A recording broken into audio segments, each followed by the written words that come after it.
আসসালামু আলাইকুম, সবাই কেমন আছো? আলহামদুলিল্লাহ আমরা ভালো আছি। তোমাদের সাথে জাম্বুরা মাখাই আর জাম্বুরার গল্প বলি। ছোটবেলায় একটা গান শুনতাম না? থাক বলা যাবে না ওইটা। ওইটা বললে অনেক কিছু মনে পড়ে যায়। বলব না। তবে আমার নানুদের বাসার সামনে ২ টা জাম্বুরা গাছ ছিল। একবার চুরি নিয়ে গেছে, পরে নানু বলতেছিল কি যে চুরি নিলে নাকি ওই গাছে আর জাম্বুরা হয় না। এগুলো অবশ্য কুসংস্কার। তার পরের বার দেখি আবার জাম্বুরা হইছে। এখন নানুরে বলতেছি, "নানু তাইলে এখন জাম্বুরা কেন হইল?" পরে বলতেছে, "তাইলে ওইদিন ওটা চুরি নেয় নাই, এমনি হয়তো কেউ খাইছে।" সেটা তো চুরিই বলো।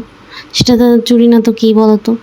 তো আমাদের গাছের জাম্বুরাগুলো এত মজা ছিল, এত টেস্টি ছিল, খালি চুরি নিয়ে যাইতো। আমার এক্স চুরি করতো জানো না? যাই হোক, আর কিছু বলবো না। বললে আবার সব তথ্য ফাঁস হয়ে যাবে। জাম্বুরা মাখাচ্ছিলাম আর হুমায়রা কি বলতেছিল জানো? "আম্মু এগুলোর মধ্যে তুমি একটু চিনি দাও।" আমি বলতেছিলাম, "তো চিনি তো দিয়েছি।" "আর একটু দাও, তুমি একা একা খাবা, আমি তো ঝাল খেতে পারি না।"